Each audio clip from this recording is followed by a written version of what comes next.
We're live. Oh, we're live. We're live. Hello, All right. everybody. Welcome to another episode of Ultimate Black Man Radio. I'm your host, Yannick. Um, we might have our co-host Gabe jump on and jump off. You know how that goes. Today we have guest Sasha. Now, she's in the engineering program with me at Florida Atlantic University. She's also a gamer. She is on Twitch. She has a decent following. And I put her gamer tag hot sauce in the description. So this is a little different. Sasha is not black, or I'm not sure what she identifies as, but she is from Guyana, and Guyana is it's in the Caribbean, right? Or is it in South America? It's in the mainland of South America, but it's a Caribbean culture. Okay, so it's South American country, Caribbean culture. I believe they have like a Caribbean population. They're like a black population, Jamaican. Yeah, it's a mix of like Indian, Black, Chinese, and there are some white people, and then the indigenous people in South America. Awesome. So, one might wonder what Sasha might have to contribute to this conversation about B. Smith. In case people are here who don't know the situation, B. Smith was a television personality back in the 80s or 90s, and she did well for herself. And her husband, I believe, he's been married to her for about 26 years. Um, they were together, and pretty early in her life, she got early signs of Alzheimer's. Do you think you could turn your speakerphone down, just your speaker just a little bit down? I'm getting an echo. Yeah, one second. All right. How about now? Hello. All right, we'll work with it. Okay. Yeah. Oh, you know what it is? Hold on, I got this. All right.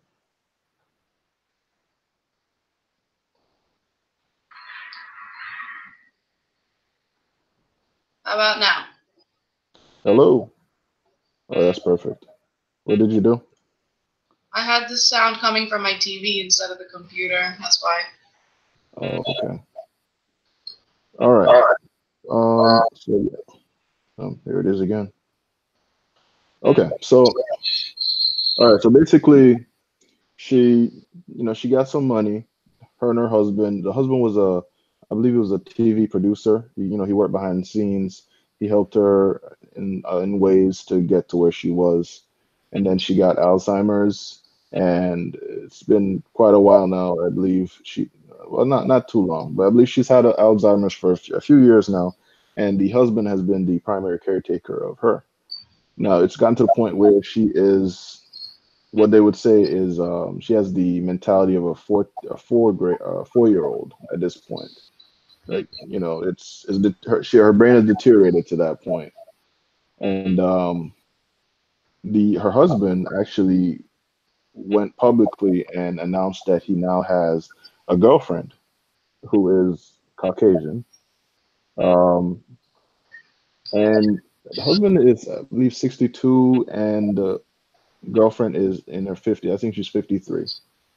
So the reason why people are outraged about it is because the girlfriend lives with the husband and wife, but she kind of acts as a caretaker for B. Smith also.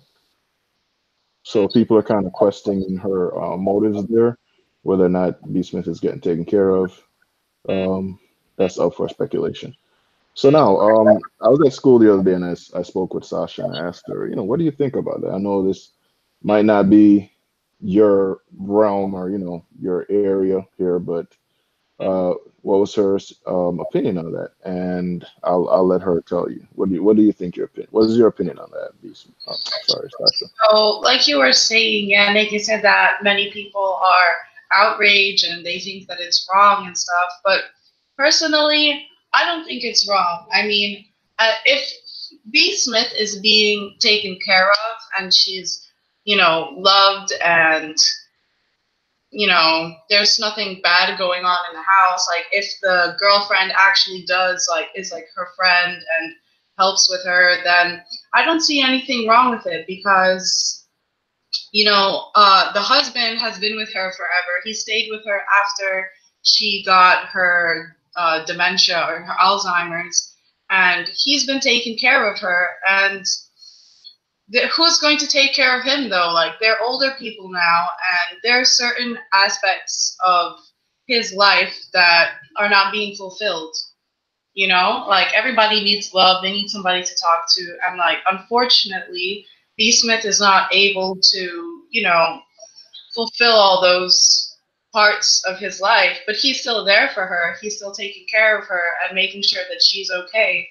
And if he wants to go and find someone else that he can share those things with, you know, like having conversations and, you know, sexual relations and things like that, then what's wrong with that? You know, he's there making her happy and he deserves to be happy as well. And if he can find somebody like the woman he's with who would understand the situation and, you know, also be good with B and take care of her as well, like I don't see any problem with that. You know, as long as it's all about love and respect. And I know you were saying that it kind of disrespects B, makes her look bad. I don't know, like nobody would be able to say how she would feel about it. She's not even able to say how she would feel about it. But if she's happy and they're happy, then I don't see a problem with it. Hmm. Love is not selfish. You got to be able to branch out and explore other opportunities, and you know, I think it's good for the guy, for the husband. So let's put you in the situation, right? You thought you were going to spend the rest of your life together with your husband. You built a good life together. Everything was good until you got ill. He's So been taking I'm the care of one. you, huh? So I'm B. Smith in this situation. Yes. Okay. So, you got ill. How would you feel if your husband just got a girlfriend out of the blue? You're not dead. You're not divorced, but he has a girlfriend, and she now lives with you, and she's taking care of you. You don't think that's a little weird? Am I going to be? Do I have the same illness as B? Because if I have dementia or Alzheimer's or whatever the case is, then I'm not aware of what's going on. Like you said, she's not really aware of the situation. Hmm. You know, So so let's like how can I say what I would feel in a completely different like state of mind? You know, and it's a really difficult situation to be in, and I don't think I'm able to speak for anyone in that situation. Like I said, they can't even really speak for themselves. hmm. But let's say, what if I had a different type of disability or disease? Like maybe I became a paraplegic, you Hmm. know? So I was all up there mentally, but physically I can't do anything.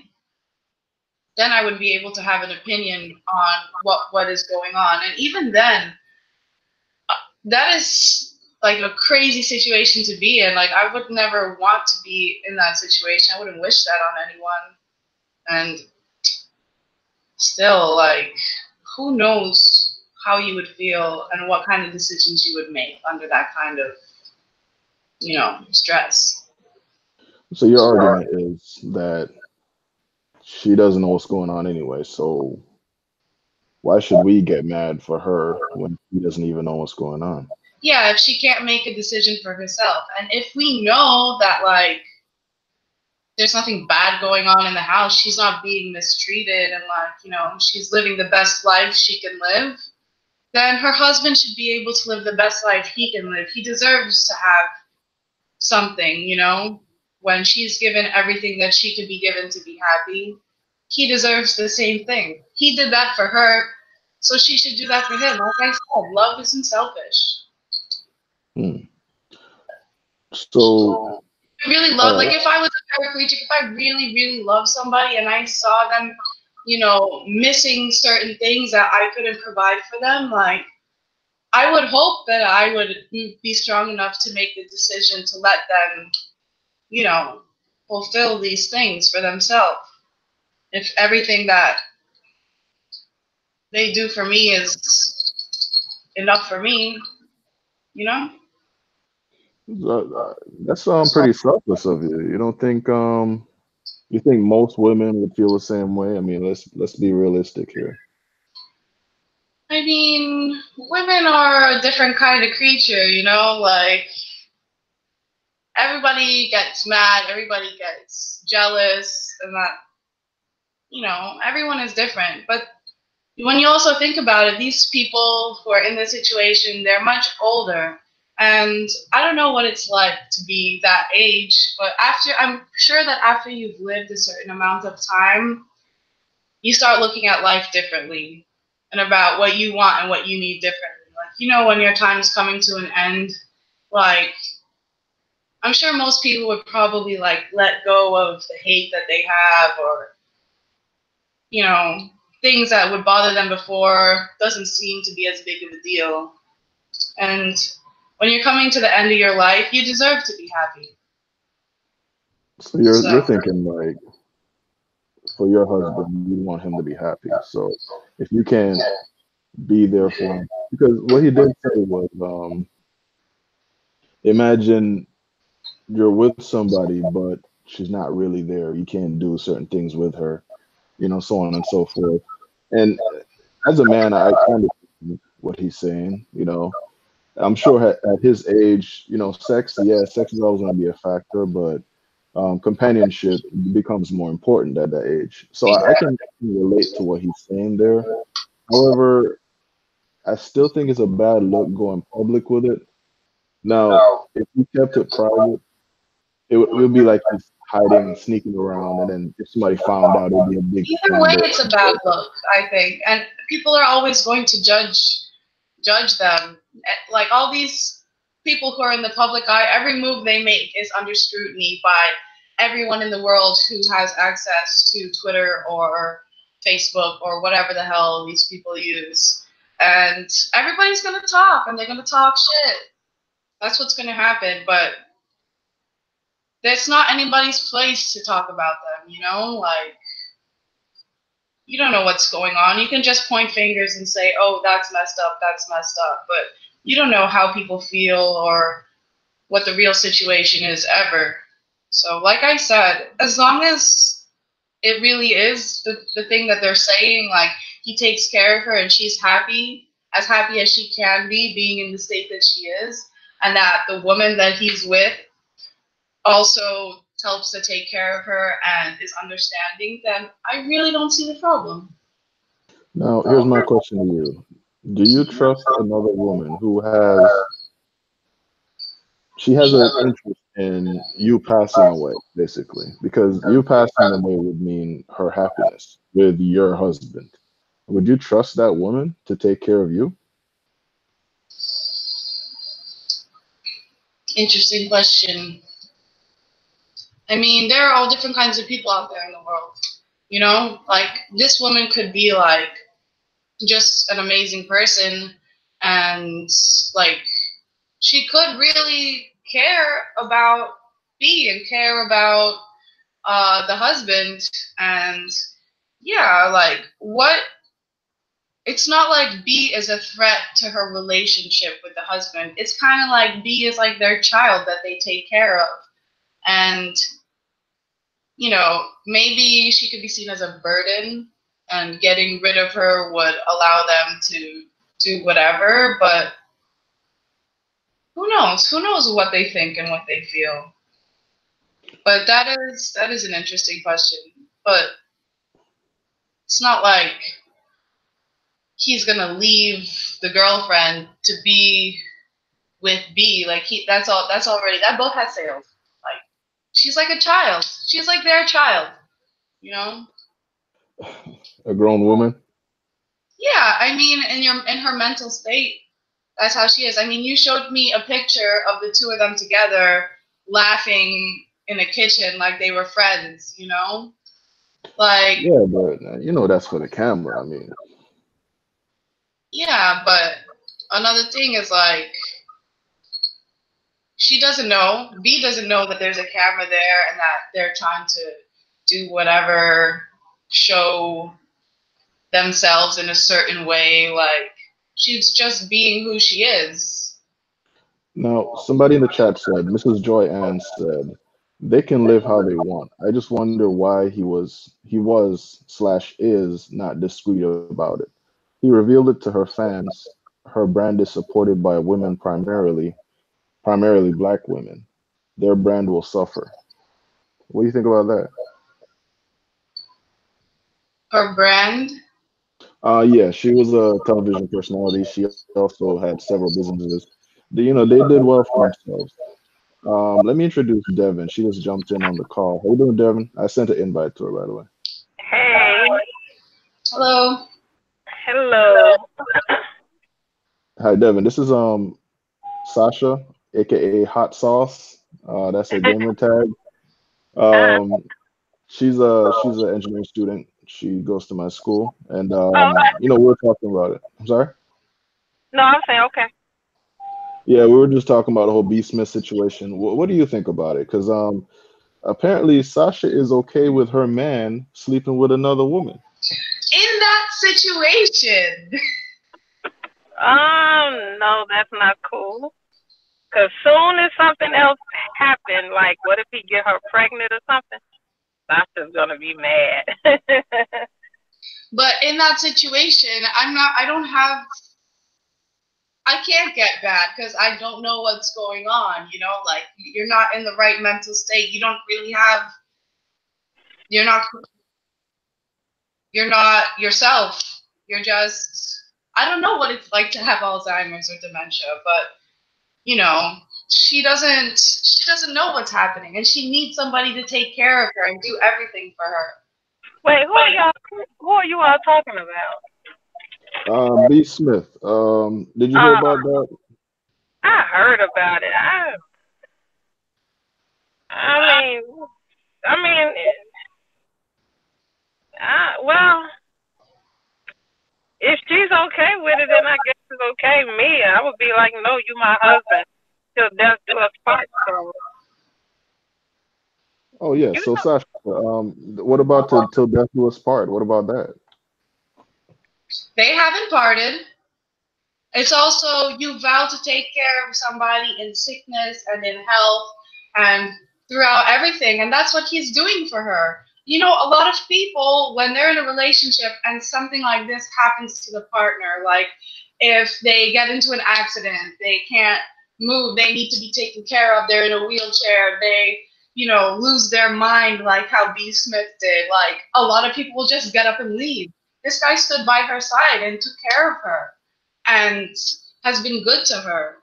But like I said, who's doing that for him? They're getting older and he's probably alone. He probably doesn't have as much family left. You get older, your family dies, and you become alone. And what's wrong with him uh, wanting to have a companion, wanting to be with somebody who can give the things to him that B can't give to him because she has this condition, you know? I get what you're saying, Sasha. Now I get it. Because at first I was like, huh? Now I get it. Yeah, it's like, and especially if she's okay with it, then that's, I guess everybody's different. Me, I would be like, no, because I have to, if I'm not dead, no. Now when I die, go ahead. But So Devin, wouldn't you want the best for your husband? Wouldn't you want to see him happy? yeah, why he can't be happy with me? Well, But it, because but I know what you're saying. But I thought you stick to the vow to death do us part. I guess to death do us part. I thought it meant you together in sickness and health until one of us go. Then But he's still there with her. He still takes care of her. I don't see, and like, apparently the new girlfriend also helps to take care of her, and they're like a little family. It's a very unconventional family, but yeah, family. And as like I said, as long as it's all about love and respect. Like as long as they're not over there like neglecting her and treating her like shit and whatever. As long as they're taking care of her and she's happy and they're happy, I really don't see the problem. Yeah. So I mean, I know older people like that, but the husband, he didn't cheat. Like he stayed there, and to this day he's still by himself. Like till she died, like he was there. So I don't know. I guess everybody's different. I see both sides. Like I have to be in that situation.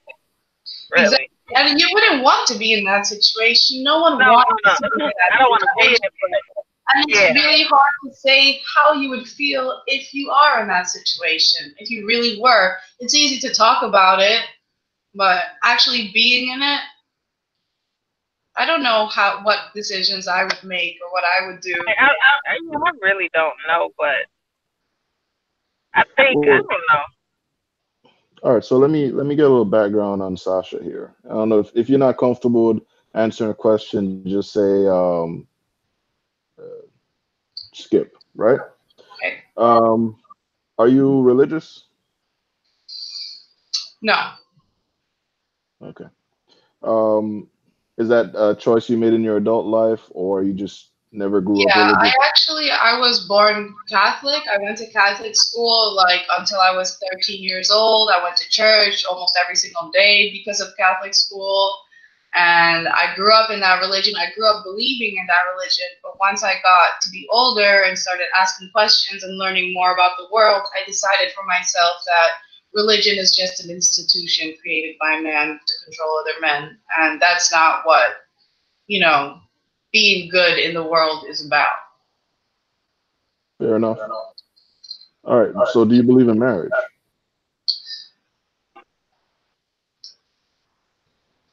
Yeah, I believe in having a partnership with somebody else. So okay, marriage, yeah. So if you were to get married, it wouldn't be a religious ceremony. It would just be a marriage, like, paperwork. I guess I don't know. I wouldn't want to get married in a church. I told myself that I don't want to have anything to do with church-related things ever again in my life. Like, it's just not. I don't think it's like real. It's not natural. It's kind of like a cult. Sasha, you wouldn't want to marry a pastor. I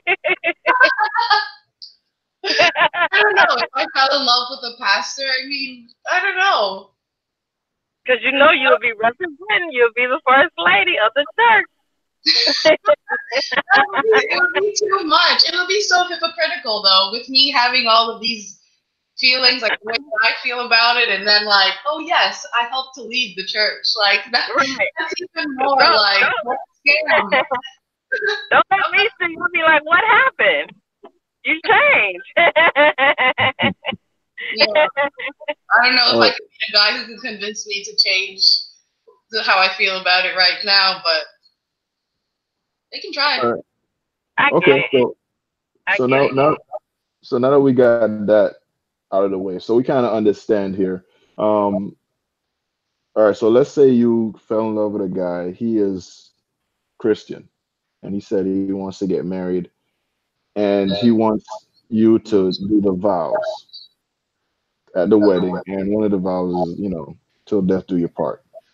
Till death do us part. Would you be okay with that or no? I mean, that's basically what anybody, like in any religion who's getting married, that's what they're vowing to do, to be together forever and take care of each other forever, be there for each other no matter what. And that's what any marriage should be about, no matter what religion, no matter what, It's about, like how you say, your family is always going to be there for you. So when you marry somebody, that means you're saying, I want you to be my family, and you create your own family together. So that's how it has to be, no matter what. You vow to be there for each other until the end. Okay. So now you have to make a choice. Um, you're gonna have Alzheimer's, right? I'm gonna Now, have Alzheimer's. You know, in this perhaps scenario, in for this Alzheimer's. scenario, in this scenario, you have Alzheimer's and your husband stays with you, has a girlfriend on the side, the world doesn't find out about it. Or you get Alzheimer's, I don't your think the world husband, would care about me and my husband. I'm not like some famous person like E. Smith, but you right? know, nobody So, would really have an opinion on it, I don't think. But maybe the people around me. I mean, I would just go out and say it. Like, if you're gonna take care of me and I'm gonna be happy, then go do what you need to do to make you happy. Like, I'm not gonna be there like talking with you about your day and having dinner with you and then going out on dates and all that stuff because I'm incapable of doing that. But that's something that everyone needs. And if I can't provide it and you can find a good person who can do it, then go for it. I don't want to make somebody else my slave, you know, and have them be unhappy just because I'm unable to take care of myself. And if you're willing to take care of me, then you deserve that. all right. So, Gabe, are you available? Gabe's my co-host. He just jumped in. Yeah, what's going on? I got a question for you, and if you want to ask Sasha afterwards, you can ask her something. Sasha's cool with the situation here. She thinks that the husband put in the time and the effort that she would want him to be happy. If you got sick in your old age and your wife was taking care of you, would you be okay with her having a dude on the side, busting her down? Hell no. And when I die and I cross over, I'm gonna come back and hunt the hell out that hoe. Damn! Don't play with me. Let me tell you something. Let me say this. And Gabe was gonna be like, yeah, she could go ahead. no, she can't. No, don't play with me because I have sacrificed my life. I have given you my all. I have made a vow to you. Now I know us millennials and Gen Zs, we don't know a goddamn thing about making vows to folks. But when I was on the altar and I made a vow before you to God, and in sickness and in health, I am to commit myself to you. So if you get sick or if I get sick, I'm not gonna go out here and have hoes running around the house busting them down while you sick, and you sure in the hell better not have no kind of chicks running around the house or no other man busting you down because I got dementia or Alzheimer's. Like I said, when I die, I'm gonna come back, I'm gonna hunt your ass. Don't play with me. See, I think it's different for men. I mean, it needs to be looked at the same on each side. Like I said, people want to get married and then they forget the vows. Yeah, I'm on both sides. You're still there for the person through their sickness, But you don't need to be moving nobody else up. That shows a sign of a lack of character too. I'm sitting over here sick and you worried about getting one off. Well, I don't think that's the whole, because like these people are older people, I mean, I'm sure they still have sex and whatever, but at that point in their life, I don't think it's really about having sex. It's more about having a companion and somebody to talk to, and just, everybody needs that. And she's like a child, like we keep saying, she has dementia, so he's just probably just like a lonely old man taking care of this. Hell no. Girl, no. That nigga, first off, he been dusty. Like I said, it comes back to character. And a lot of folks these days lack a lot of character. He just needs somebody to talk to. Okay, cool. I'll go with that. He just needs somebody to talk to and keep him company. Why are you going to go public with it Right. and have the woman parading around the house. That's the ultimate disrespect. That's really fucked up. And let me tell y'all something. If I get married and my ass gets some Alzheimer's and y'all see a chick doing me like that, y'all better check her ass because Okay. that's foul as hell. So I got a question for Sasha. So Sasha, you're older. Your husband he has a girlfriend, and you know you're in bed sleeping, and in the room next door you can hear your husband busting something wide open, and you can hear everything. You gonna be okay with that? Do I have Alzheimer's in this situation? Yeah. Like I said, I probably still wouldn't even know what's going on. But I mean, that's a little disrespectful, you know. I guess if it's happening like right there in front of her or next to her or whatever. I think this dude was a beta male. I really do. I think she was taking care of him, and now that she's deteriorated and she's no longer here, or she's, you know, isn't coherent, he's looking for the next woman that can take care of him, even in old age. I mean, that's just what it looked like to me. Like that's dusty. Ladies, if your man is worth a damn, he's not going to move a new woman in and parade her around and embarrass you, even if you don't know what's going on. He's just not going to do that if he's worth an ounce of a dime. Sasha? You know what I'm saying? It's a respect thing. And like they still married. Legally. Sasha? I mean, for you to look from the outside and say that, I understand that, you know, because that's what the situation looks like. But like I said, you don't really know how they feel or what intent they really have. Like, you know, it could be, I don't think it's a malicious intent at all. I don't think that was his goal, to make her look bad and do whatever. It's just like, oh, really? So let me get this straight. You don't think it's his intent to be malicious? He's still legally married to her by law. He's made vows before the state and before God that in sickness and in health he'll care for this woman, and he moves a whole new broad in, smashing her. And B. Smith is a public you're figure. making it sound so terrible. It is terrible because it is terrible, dear. It's just as bad as I'm making it sound. I don't think it is. I really don't. You don't think it is? So that's crazy as hell. He was just like, oh, I don't give a shit, and he had like a bunch of women parading around the house. Like, it don't matter if it's one woman or 10 women. It don't matter. Stayed up in the room like, oh, I don't know what's happening, and he's just throwing parties with all these bitches. Like, that's fucked up. He throwing a party with one bitch. He throwing a party with one bitch. That's enough. Y'all need to leave these dust ass niggas alone, dude. Come on now. He's sitting up here, got a whole bitch in your house. Oh my goodness, I'm sorry, I didn't mean to do that, Yannick. I kind of got on a tangent there for a second. He throwing a party with one chick. It don't matter if it's 1 or 50. It's still fucked up.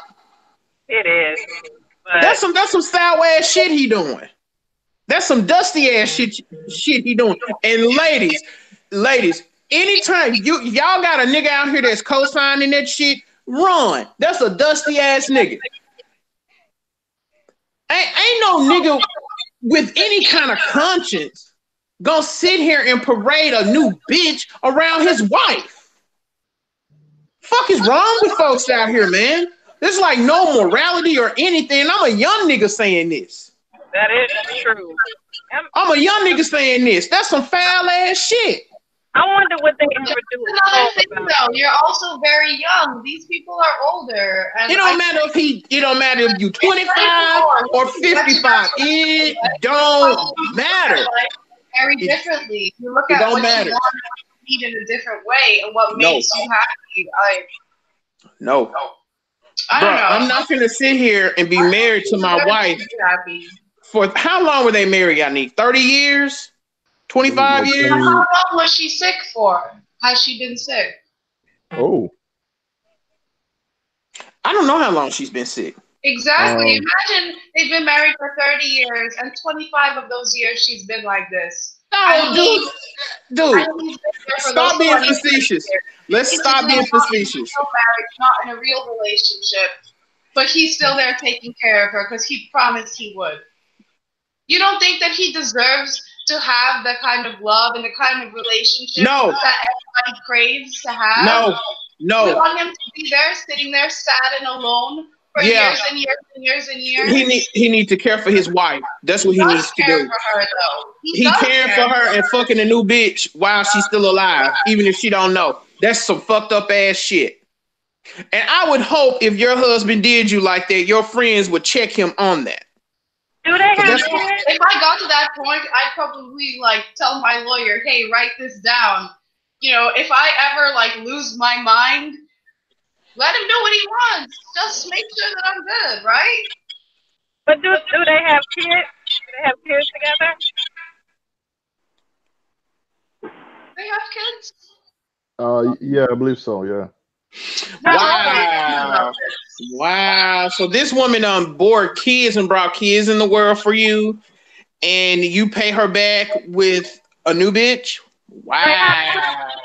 Right. Like how do they kids feel? Like how does the kids feel? Like, I hope that nigga dick fall off. And that's their dad, right? I hope that nigga dick fall off. I hope that nigga can't never get a damn erection. Nigga, I hope that nigga get a damn staph infection when he try to get him some pussy. Oh my God. Oh wow. I wonder how Because that's some foul ass shit. What do you say, Sasha? I said, now that's malicious. It is malicious, and I don't give a damn. Cause homeboy, dude, if that was my dad doing something like that, he would catch a fade. Like, you got me messed up. I just wonder how do their kids feel about all of this? Yeah, I want to know that as well. Can we look that up? Can we Google that? Look it up while y'all talk. Well, I'm driving on my way home. Yeah, that's just crazy. I'm so sick of folks. That's what's wrong with our society. Too much folks want to do whatever the fuck they want to do. Like there ain't no guilt. There ain't no shame. That's why society's so goddamn fucked up. Right. Hell. Nobody's discipline has gone out the window if it was ever there. Hell, man, ain't got time for that shit. Okay, Gabe. I'm glad you're not married yet. All right. Can you guys hear me? Yeah. All right.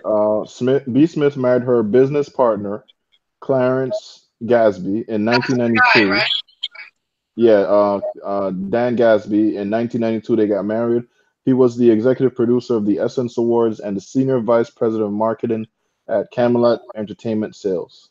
Smith has no children, but is stepmother to Gadsby's daughter, Dana. So he has a daughter. Yes. And in 2014, she got diagnosed with Alzheimer's. When? 2014. So it was a few years ago. Yeah, it's been 5 years. You still don't do nobody like that. And he's comfortable with doing it. That's not right. That's not right. Shows me he really ain't give a damn about her. And like I'm telling you, young women, y'all see dudes out here co-signing something like this. Hey, y'all better watch it. That's a red flag. I guess was she making more money than him? He seemed to be making a good living as well, but I think B. Smith was much more influential. Right. I mean, they were business partners. They had to have like some kind of deal together. Like she was what was she? A TV personality? Yeah, and she also had businesses, and somebody in the chat said she had a lifestyle brand, something like that, and restaurants. Always heard her name, but I really didn't exactly know what she is. So Gabe, is your blood pressure fine, bro? You cool? No, I'm fine. I just had to come in real quick and speak my piece on that. man, we folks just need to do better, man. You know, real talk. People need to do better. Like I couldn't do my wife like that. I just couldn't do it. I guess I'm just cut from a different cloth. I just couldn't do that. That's all I'm saying. And I want people to really sit down and think about what's going on in that situation. You know, that's hurtful to all her family and friends. To see him do her like that, you're hurting them. He's selfish. I think he's very, very selfish. I think that quality is unbecoming.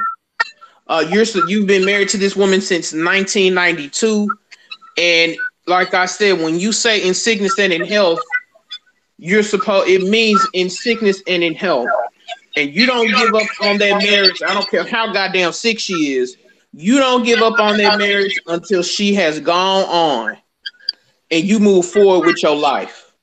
But until then, you're supposed to be dedicated and committed to your woman. I'm so sick of folks getting married and then they don't want to put in the work and they don't want to commit to no goddamn body. They're just sitting up doing shit. That shit pisses me the fuck off.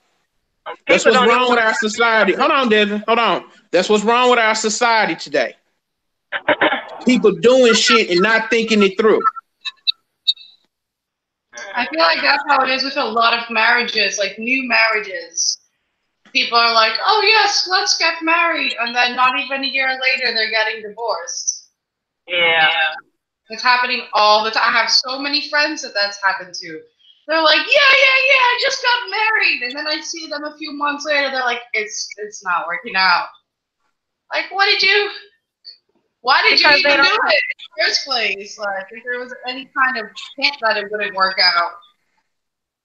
So, Gary, Dave, do you think it's a lack of communication?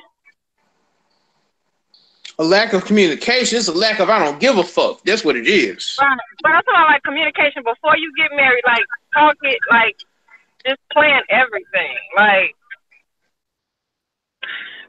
because the problem is people don't even get to know each other. First of all, people just date each other. Yeah. What was your question? 2 years sometimes, you know. What were you saying, Yannick? You had a question. You were finna say something. I actually forgot.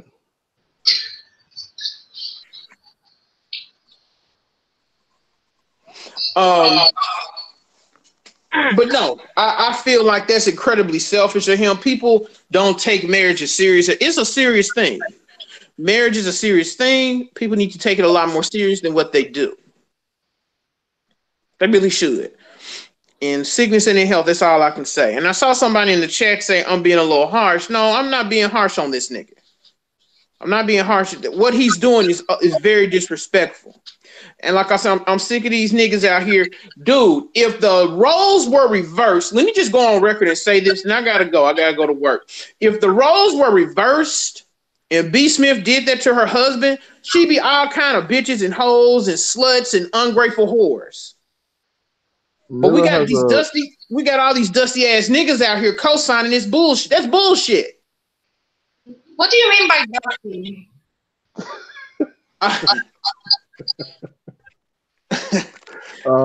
Okay. I know she's new to this talk and this culture, so trash. It means trash. Yeah. Okay, I say trash all the time. So. Okay. So Milami in the chat, she says, "What is the purpose of getting married if your husband bails on you in your time of need? A marriage exactly. A marriage is not an elevated board." He did not bail. Bailing would be the lead. He did bail. He's fucking a new bitch. He's fucking a new bitch and he's still married. I'm so sorry for cussing like that. He's fucking a new bitch and he's still married to her. What the fuck? He's still married to her and he has a new bitch in there. He's laid up with him. Like, oh my God. But he's still taking care of her. It don't matter. You don't move a bitch in the house and fuck her while you're still married. Like, what in the hell? They'll just go ahead and leave and be with their new bitch somewhere else. At least he's still there for her and taking care of her. And then the new bitch is taking care of her too. Man, please, I don't know. this shit is dusty. This whole situation is sad as hell. Listen, if your husband did you like this and you came back, you would be mad as hell. I have dementia and we're like 60-something years old and you've been taking care of me and you're sad and alone. Go find somebody who will help to make you happy. I don't want you to be sad and alone on my account because there's something wrong with me. If you have good enough of a heart to be there with me and take care of me and like, have it ruin parts of your life because of that, like make your life less because you want my life to be more, how selfish would it be of me to say, no, you can't do that. No, you can't be happy because you said you would be there with me and only me. That's selfish. That's not being selfish. That is a requirement. You know, Stan Lee wrote in the Marvel Comics Spider-Man that with great power comes great responsibility. And when you are a married individual and a woman puts her life in your hands, that is a responsibility that you are supposed to take serious. There's too many niggas out here getting married for the wrong goddamn reason. Marriage is only one perspective, though, from like the American, Christian, whatever perspective, but there's all different types of marriages all over the world. The Mormon religion, those men have multiple wives. I think even the women have multiple husbands in certain cultures. And all of those people live together in happiness. Sometimes I don't really know who they are. Those people not happy as hell. Have you seen these damn crime shows where the sister wives killing the other bitches? You're coming Get the fuck out of here. We're not finna compare this shit to no goddamn Mormon arrangement. You know what I mean? You listen. Let me go take my blood pressure medicine. I'm about to fly out this goddamn window. We're not gonna sit here and compare this situation to them damn weirdo Mormon folks. Weird as hell. And the sister wives be sitting up mad at each other, fighting, cussing one another out, killing one another. Have you not seen documentaries on Mormon marriages? I have. Them that's a goddamn shit show. Wow.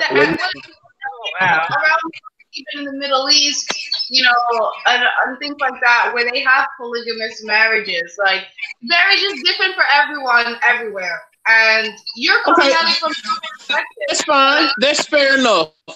That's fair enough. And he married her. He married her in an American legal system, in an American system. He needs to abide by the systems here in America and the expectations set for him in said marriage. All right, all right, pause for a second. Let me read out some comments here.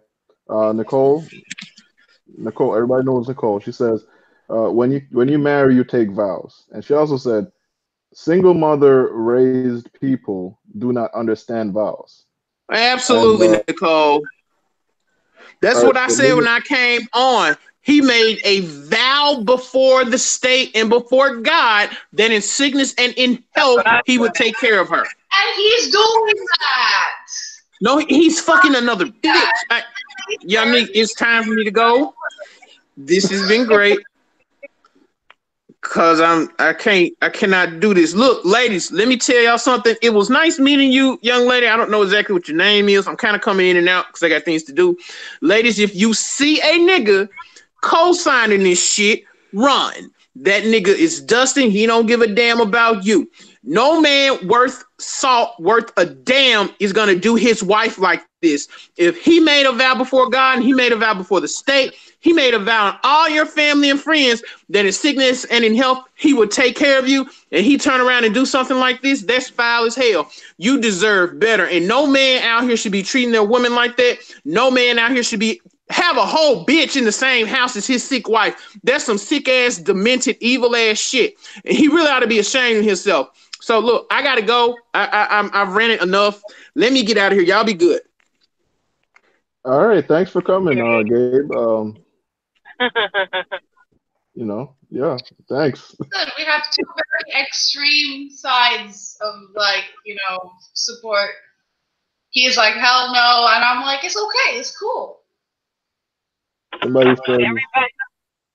Everybody is different.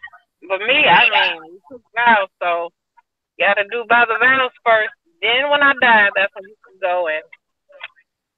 All right, so let me read a couple more of the chats here. All right, so I am Alpha says, long time listener. He says, so he's supposed to be celibate while he's taking care of his wife. Yep. Huh? Yep. You say yes? All Yep. right. Now Mila responds to that. She says, forsaking all others is in those vows. That means you keep your whole being sacred to that one person until you die. And she said, yes, you do have to be celibate. And then I'm Alpha responds. He said, so he's supposed to be celibate and take care of his sick wife. That's not realistic. What do you guys think about that? Is that realistic? Yes, it is. Because he was one there for me. It never was realistic. Monogamous marriages never were realistic. How many guys are out there cheating on their wives, their girlfriends? How many girls are out there cheating on their husbands? Like I'm not saying everyone does it, but a considerable amount of people do it. You know, and there are people in relationships who they say, okay, that's fine. You know, I understand that people want to have sex with other people and do whatever. And then there are some people who are just not okay with it and they end up killing each other over it. So Gabe took his blood pressure medicine and he responded in the chat. If the roles were reversed, y'all would call her a whore. Is that true? People are always going to point their fingers and talk shit about somebody else. But like I said, if you were in that situation for real, if you don't know what it's like to be in that situation, you don't know how it feels to be in that situation, and you don't know what decisions you would make feeling like that and being in that situation. So who the hell are we to judge these people when we don't know exactly what's going on? Kenley, the god of Camp Shed, says, bro, she's trash. Not sure who he's talking about there, but he's talking about me because that's my friend. Okay, so he says you're trash. Wow. All right. Somebody says the roles are reversed all the time. Men may shame women, but when has this ever influenced how they move? All right. I am Alpha. He's with Sasha on this one. Gabe is with Mila and Nicole on this one. So interesting debate here. Gabe is still heated. He's in the chat blowing it up. So, huh? Just, take it down a notch. I need to blow gas. I thought it was gonna get a little like debatey, but I didn't know it was gonna get set off like that. I mean, there's two very extreme points of view, so that's a debate. Now, I'm Alpha says the man is doing his responsibility. He's not sick and he still has to live his life. What do you think, Devin? Well,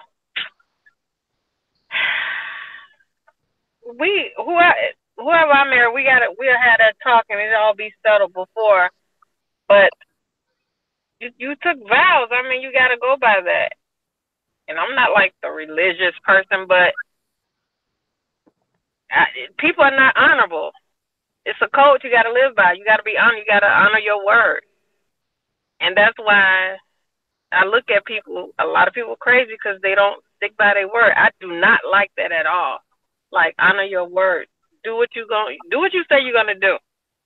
Now that's interesting coming from a woman because men generally believe that women go back on their word all the time.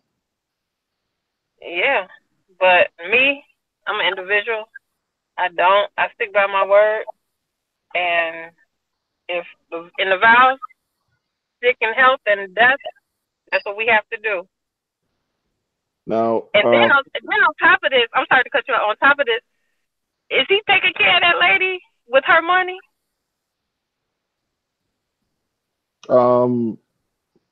Yeah. What the girlfriend? What's she doing living there? You're just a girlfriend. You're not like a what? Like why are you in my house? I don't know. Frank says, then don't get married. I'm not watering down the sanctity of marriage. Sanctity of marriage. Yeah. And I'm Alpha responds. He says the sickness watered down the marriage. And Nicole says, so the new woman has to consider that when she gets sick, this man may leave her too. What do you think about that? Sasha? But he didn't leave her. That's the whole thing. There are so many men who leave or women who leave as soon as it gets too rough. You know, like he stayed with her because he loves her and he's taking care of her. So Sasha, if you have a guy and you know is your fiance, he proposed to you and whatever, and you catch the flu and he decides that this is just too much for me, I I get the can't handle flu, it. you say? The flu? Oh my God. Okay, if you're gonna leave somebody over the flu, they're dusty as hell. Right? Okay, all right. So she learned the word dusty, guys. Whoa. Miller says, what kind of sorry female would get involved with a man who does this? Speaking about the girlfriend. It's just, I really feel like you don't know how these people feel, you know, and how they are in real life, how they are day to day with each other. Like, it's like, I don't know, we can just judge them based on this story that we're being told, and we're kind of creating our own characters in our heads of how they are and how they act. Like, you could be like, what the hell, there's something wrong with this guy, and then in your head you make him out to be like some kind of nasty, womanizing, terrible person, but you don't know if he's just, you know, a nice, quiet dude taking care of his wife who got sick, and then day by day he's growing sadder and sadder, but he's still there with her, taking care of her. And maybe he like met this woman somewhere, like in his aerobics class or something like that, and they just talk and get to know each other, and then wow, look at this terrible situation we find ourselves in. What if we can make something good of it and bring a little light into it, you know? Like, you don't know how it is. The chat's getting a little heated here. He probably been knowing this lady for a while. Who knows? Maybe he was. Maybe I'm completely wrong. Maybe he is like a terrible, womanizing, bad person and whatever. And yeah, that's fucked up. But you don't know how it was. You don't know all the details. We're just making stories in our heads now and then arguing about it. So all Nicole, of us, including myself. So Nicole says, you don't have to physically leave a person to have left them. I'm Alpha responds, would you know this is the type of man you're marrying? Frank says, you can't love two people. To love one is to not love the other. Right. You can't love two people? That's ridiculous. That's absolutely ridiculous. Oh. So you can love two people? You can love as many people as you want. And it doesn't have to be the kind of love where you want to get married and have children and whatever. But you can love somebody and want the best for them and take care of them. Your parents love you, don't you? You have brothers and sisters. Your parents love you. Love is love, no matter what. It doesn't have to be that type of love. But you can definitely care about somebody and help them and want good things for them. And you can do that for many people. It takes a certain kind of person to love many people, you know?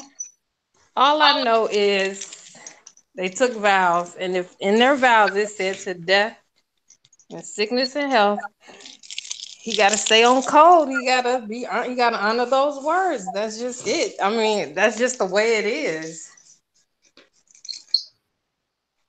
No matter how you feel. All right, so Frank has a question for you, Sasha. So if your man cheats on you, it's okay because he comes home? That's not the situation we're talking about, though. What if I right now have a boyfriend or like a husband, we live together, and he goes and does whatever with some other bitch and then comes home? No, that's not cool. You know, like if we're still gonna be having sex and acting like no, that's not cool, because I'm still here.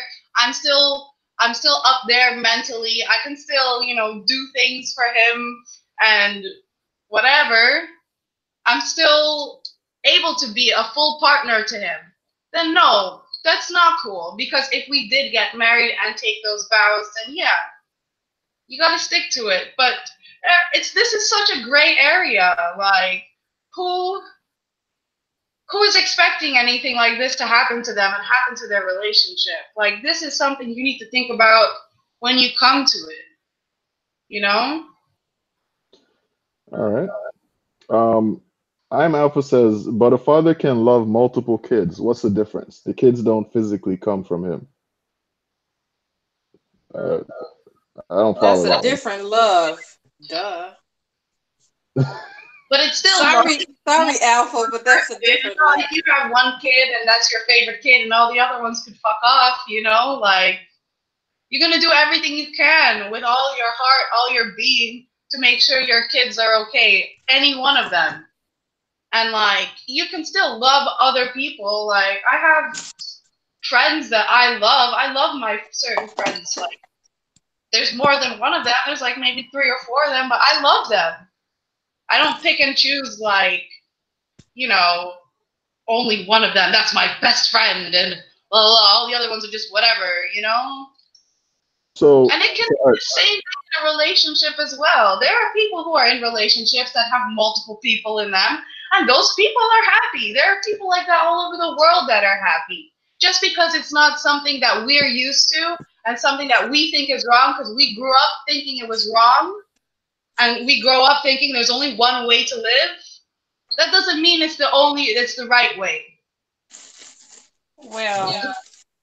Well, I mean, we do have to understand that Sasha is from a different culture. So, where's she from? I'm from Miami! All right, so scrap that then. I don't know what you're talking about. I grew up with the church. I'm like, it's the same deal. But I'm just, when I really think about it and think about life and think about people and, you know, what we're really doing here, what we want, what we need, like, there's no right answer for anything. But like I said, as long as it's all about love and respect, as long as nobody's getting hurt, as long as this woman is taken care of and her husband still loves her, that's the problem. What's the problem with doing Sasha, how old are you? I'm 25. Uh-oh. Okay. Why uh-oh? Y'all got a lot to learn before you grow up. Not you, I'm just saying as the group, the millennial group, millennial, Generation Z, whatever. Frank, jump in, man. With you all, anything goes, and that's not good. That's why it's all these diseases and all this commotion, and people get older and they still remain the same. Nobody changes. But now I see what guys are talking about. Oh, wow. But I guess you all will be all right. Well, all right. All right. All right. I put the link in the chat. I'm going to go pick up my wife because I gotta go. I'll leave this thing running though. If y'all want to keep it going, if you when you guys finish, just jump off. When I come back home, I'll turn it off. I guess. I thought we had more time. That you're talking about. Can I see it? You got it. I sent you the link on YouTube on your email. YouTube. Yeah, you actually gotta look it up on YouTube. You'll see the chat. Man, we should have had Emma chimed in. Emma's retired. Okay. Okay, so Miller says, so are we going to measure the degree of sickness that you can keep your vows in? Right. That's a valid question, though. My vows, you going to stick to.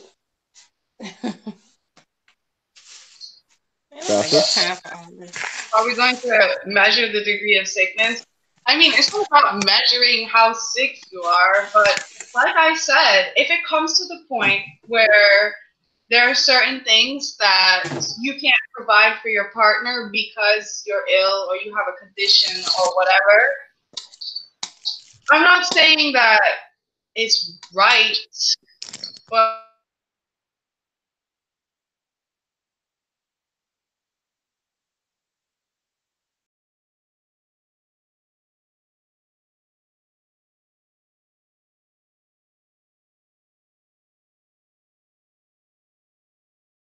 and just finding someone who can do that for you. You can't do that for him. So you want him to sit there and be sad and just take care of her and do nothing else with his life. Like,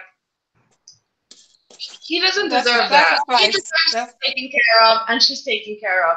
And this man deserves to be happy as well. This man deserves to have all the things that other men have in their relationships. Being able to talk to their wives, talk about their problems. She doesn't have any problems to talk about because he solves all her problems for her. And she doesn't even realize it. Like I said, who's doing that for him? Some people don't need anybody else. Some people are loners. They don't need anybody else. But some people, how would you feel just being alone and being sad? And you just It's a sacrifice. It's a sacrifice you got to make. That's it. Yeah. And a lot of people are not willing to make a sacrifice. You don't need to do that. John joined the chat. What you got to say, John? Can you hear me? Yes, sir. I'm gonna. All right. Sorry, before you start, I'm sorry. Go ahead. I'm gonna keep this on. I'm gonna join in as YMAC. So if I have any questions, I can ask it. But I'm actually gonna be driving, so y'all carry on. Go ahead, John. Okay. I guess my issue with where the conversation, because I agree with Sasha, and to those professing that these are the vows, well, is it also a reality that, well, the vows don't encompass everything that could entail the complexities of a relationship? Is that fair? So that's my point, because he still has to live his life. Like, he is taking care of his wife. His wife is sick. She is not upholding her aspect of the responsibilities as it relates to being a wife. So what's the issue? Like, he's taking care of his responsibilities. He has not negated that, but he has a life to live. He's not sick. Like, and I don't understand. And I was heard Gabe's comments earlier and talking about lacking discipline. My issue with it is like, well, he is disciplined. Like, this ain't Kiki and Ray Ray and Walmart Tavius, just going out there sleeping around with women. No, he's handling his responsibilities, but he also has needs, and his wife can't facilitate. Like, tell me where I'm wrong, and if I am. Well, it's a sacrifice you have to make. That's the thing. And most people, I mean, I see what you all saying, but don't get married if you're not willing to do everything. Just stick to that one person. That's all I gotta say. So let me ask you this: when you get married and you take those vows are simple statements. I'm sorry, I can't hear you because you got feedback. Yeah, you're breaking up. Your feedback is crazy. 1 second. Am I better now? Yeah. Okay. When you take those vows, are those vows simple statements? Yes or no? Are they what? Simple statements. Simple statements? Yes. To me, if it's, I take it serious. I don't know about simple statements, but me, I would take it serious. Because I'm telling you, I'm here for you. Go ahead. No, I'm just saying, I'm telling you, I'm here for you through sickness and health, meaning as long as we married, ain't no cheating. Okay. I don't care if you sick and you can't even talk to me. It's just, I gotta just I gotta rat it out until the end. So if your husband is a vegetable, like he has absolutely no brain activity, he's just like a body using machines to breathe for him, and you're keeping him alive in this state, basically he's just in a bed doing nothing. Absolutely nothing, has no idea what's basically dead. He is dead. Just his body is working. Is that the same situation? According to them, it is, because Yeah, you're still alive. and I wouldn't even be in the and you're frame of just mind to alive. even think about talking to somebody else. I'm focusing on him. But I wouldn't even imagine be in the he's frame been of like mind. this for 5 years now. Well, he ain't gonna be years, like that for 5 years because that costs money. How do you know? How do you know? That's my point. Because because where's the line? Like, he's supposed to do this as for as long as, you know, time holds in memoriam. Like, what's yeah, the, like, where is older like, taking so if he did it for 2, then he can do him, or 3 years, or 4 years, or 5 years. Like, where is the cutoff? I just think, speaking for me, I just wouldn't do it to my husband if he couldn't. It's just not a marriage anymore. When it Right, comes because to this, like this, it's not a marriage. well, this is my I guess comment, because, well, what's the alternative?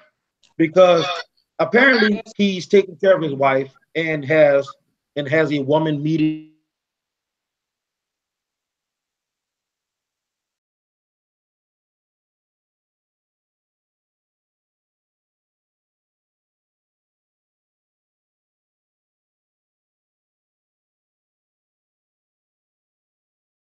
the ideal of marriage is one thing. The reality of marriage is another. So it don't have to be. That's the thing. People make it. People make it a different thing. They don't even stick to their word when they get married. That's crazy. But people also created the institution of marriage for whatever reason. Marriage is a contract. It's not like God actually said this is a thing and this is what you have to do or else you're wrong. Like, we already made that idea for ourselves, and now us personally, us living now, we didn't do that, but we've been following this tradition for thousands of years or whatever blindly. Well, being a girlfriend and boyfriend is traditional too, but people don't never stick by that one. Our own minds. It's not a real thing. It's something created by society. It's not a natural thing. So who's to say? Okay, so everybody's supposed to be just single and sleeping around, and that's it. Nobody commit to each other. I'm not saying that that's right, and I'm not saying that any of this is right or wrong. But it's all just life that we're here, that we can experience. And just because somebody said something, and now this is wrong, and if you don't believe this, then you're wrong, and everybody shame on this person, shame on this person. It shouldn't be like that. Well, it is because more black guys are taking marriage serious. Either they're gonna do it or they not doing it because they know females cheat. Everybody cheats. No, everybody don't. But that's what I'm saying. I mean, between men and women, men cheat and women cheat. Both sides. It happens on both sides. Right. That's why men are like, I'm not getting married because of the consequences they got to go through. Because just the whole thing, people don't want to take anything serious anymore. Everybody is just do what you want to do and live your life. And that's why this world, this country is messed up today because of that. Nobody has discipline to do anything. Nobody keeps their word. They're not honorable. They're not trustworthy because nobody want to keep their word on anything. Okay, but I get that, but that's not the situation that we're talking about. Like the man is married, taking care of his wife, his sick wife, who cannot uphold her end of the responsibilities. So he's getting getting those needs met. That's the concept that we're talking about. That's not, we're not talking about a generic scenario of a man cheating on his healthy, for able-bodied wife. It don't matter if you're healthy. It don't matter if you're healthy or not. It doesn't matter if you're healthy. Like, how do you? It says through sick and health. Right, that means but you have to live through that state. Either or. You have to live through that, right? You have to live through that state, right? So that's the bond two people made, not three. Two people made that, not three people. Right, but this is so you have to go by that. You don't go by nothing else. what's the cutoff? Because you're attempting to shame this man who's honoring his vows to the degree that he can, and Man, it's a that, problem. man, If he left his wife that sick man and not wasn't honoring taking care of nothing. it all, then he'd be worse. Like you see where I'm coming from? Like what is he supposed to do? Like I really want to know that from the panel, because like we're not talking about a generic he's cheating, but no, he's married to her, he's taking care of her, she's not able to uphold Then her you got end of somebody the living in your marriage. house. I would come out of my sick mind and get back regular and kill that You lady. can't You ain't remember living your up in my name. house. Isn't that what Alzheimer's is? Like, you know, you have dementia. Like, so Imagine being the it's type of just like, woman to meet him I and don't then understand. Hey, I hey, just everybody. Hello. situation, and she's like, "Okay, I'm going to help you. You know, we can do this together," type of thing. Like, All right. Hey, everybody. I think ahead, it's Hello. a beautiful thing to be loving and to be accepting and understanding, no Hear me. matter what. That's Can you guys what we hear me? should aim for. That should be the ultimate goal. Not saying, no, that's my man or that's my woman, and they have to, they're only mine. Like I said, love should never be selfish. All right. Can you guys hear me? Yeah. All right. I'm yeah. gonna let Frank talk real quick so we can maybe calm things down a little bit. What do you think, Frank? What's going on? I just want to say good afternoon to everybody. So there's a few people on the panel that I don't know, and we don't really share the same sentiment. But I'm not going to bash them because how they feel, I think, is a product of a bigger picture, and I feel like today in times we're not really committed to being loyal. I don't think this brother's loyal completely. I don't. I think it's admirable that he's taking care of his wife, which he's supposed to do. That's his responsibility as a husband. So you don't really get any accolades for that. You know what I'm saying? I'm married. Most of the people who know me from the defense team and all that, they know I'm married. That is my job. I don't get a pat on the back for that. I don't get a cookie or an award at the end of the year. If I do, that's great. If I don't, so be it. That is my responsibility as a husband to take care of my wife. So I don't understand how. I mean, and we've seen it. Even though our media shows us all the time, and it gives us this mindset that men can't be faithful or women can't be faithful. But I don't believe that's true. You look historically. You look at prime example. Nelson Mandela. That man was locked up 30 years. You know what I'm saying? His wife stayed right there. Wrote letters, went to see him. She wasn't out here cheating and running around on Nelson with another man because Nelson couldn't be there to take care of her needs.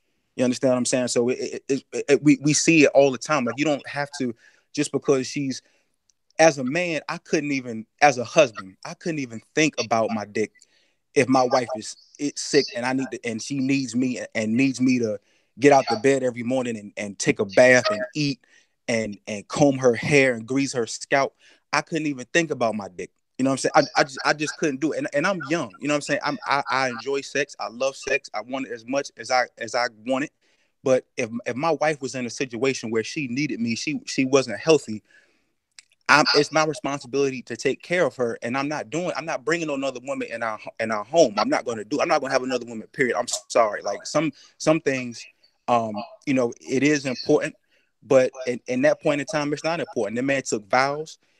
He said he would love and honor her and be there for her through sickness and health, until she died. She is not dead. He broke those vows. I mean, you could say what you want. You could say, he has a right to do it. You could say, he has needs, but I don't believe that. I don't like to look at it from a religious context, because when you look all through the Bible, a lot of people in that Bible did not have one wife. David cheated on, he slept with another man's wife. Solomon had 700 wives. So I don't want to get into a religious debate about, wives and having one wife and things like that. But at the same time, he took a vow to that one woman. It was him, his wife, and whatever his high power is. And he took a vow and said that he would do those things for her.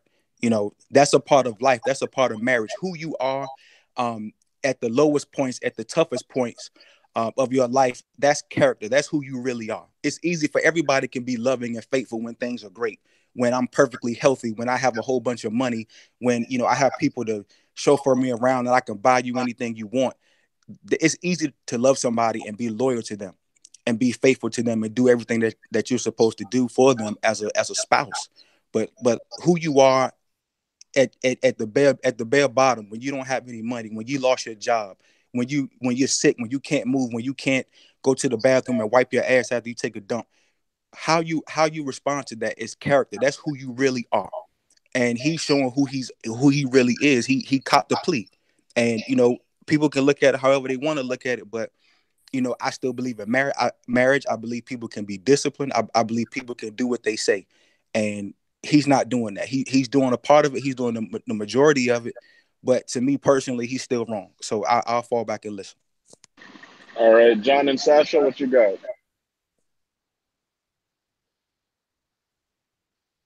I see where you're coming from. And I understand, like you said, if your wife is in a situation where she's really sick and like she needs to be taken care of, you can't even think about your dick, like.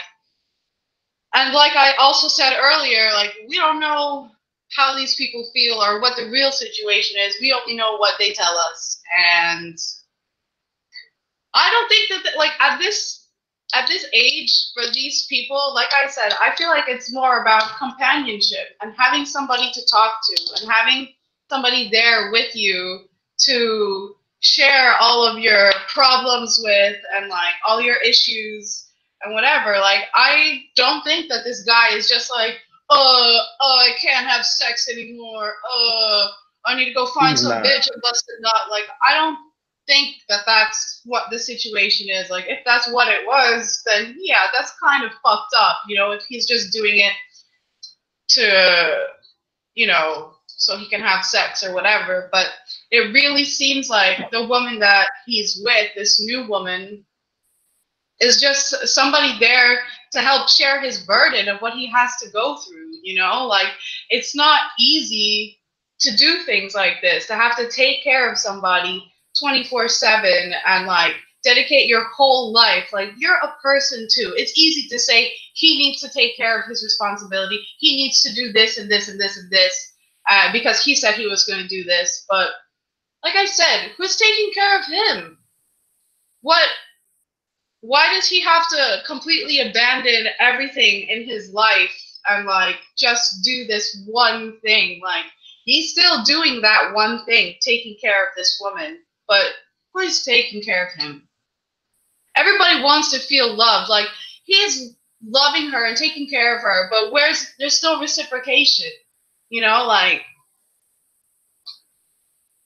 I don't know. Like, for example, a really good friend of mine, his father, he loves his father. His father has had a stroke and he has breathing problems and he needs to be taken care of 24/7.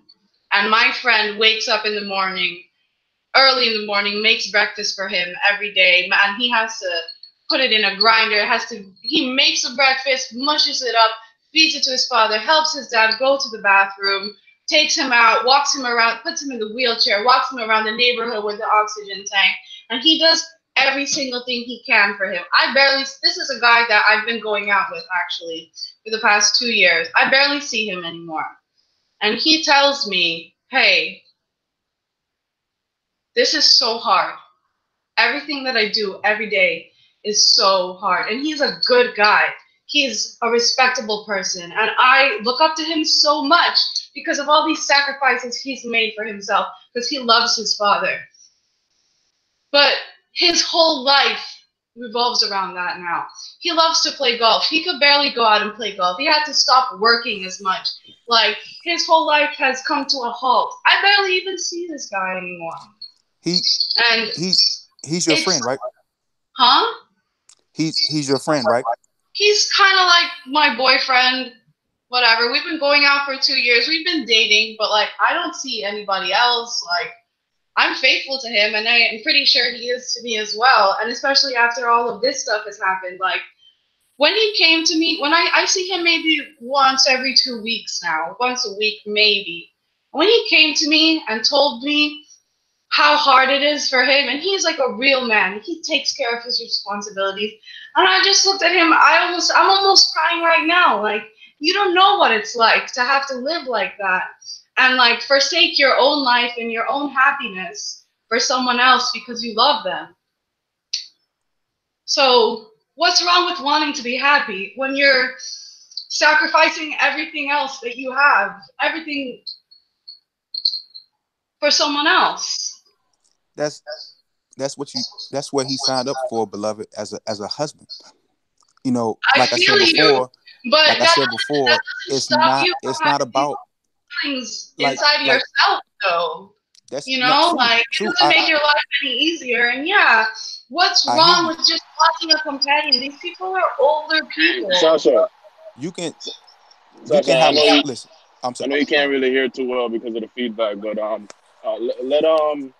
let Frank respond real quick. Yeah. No, I see what she's saying, but my thing is like, and if he had a friend, you know what I mean?